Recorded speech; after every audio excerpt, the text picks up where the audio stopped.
2027 সালের বিপিএলে আবারও কি দেখা যাবে ফরচুন বরিশালকে?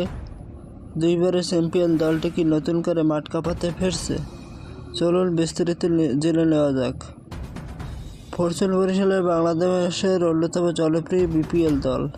দলটি 2024-2025 সালে টানা দুইবার চ্যাম্পিয়ন হয়ে ইতিহাস গড়েছিল। তবে পরবর্তী বিপিএলের চক্র নিয়ে অনিশ্চয়তা তৈরি হয়, কারণ ফরচুন বরিশাল ভবিষ্যতে আসরে অংশগ্রহণ না করার সিদ্ধান্তের খবর সামনে আসে। তবুও ক্রিকেট প্রেমীদের আশা 2027 সালের বিপিএলে নতুন বিনিয়োগ, নতুন পরিকল্পনা এবং নতুন ব্যবস্থাপনায় বরিশালের নাম আবারও দেখা যেতে পারে। যদি দলটি ফিরে আসে তাহলে অধিনায়কত্ব, বিদেশি তারকা এবং তরুণ ক্রিকেটারদের নিয়ে শক্তিশালী একটি স্কোয়াড গঠনের সম্ভাবনাও রয়েছে। বরিশালের সমর্থকদের ইতিমধ্যেই সামাজিক যোগাযোগ মাধ্যমে তাদের প্রিয় দলটিকে আবারও বিপিএলের মঞ্চে দেখতে চাওয়ার দাবি জানাচ্ছেন। আপনার কি মনে হয় 2027 সালের বিপিএলে ফরচুন বরিশাল আবারও ফিরবে বা তারা 3 নম্বর শিরোপা জিততে পারবে? আপনার মতামত কমেন্টে জানান।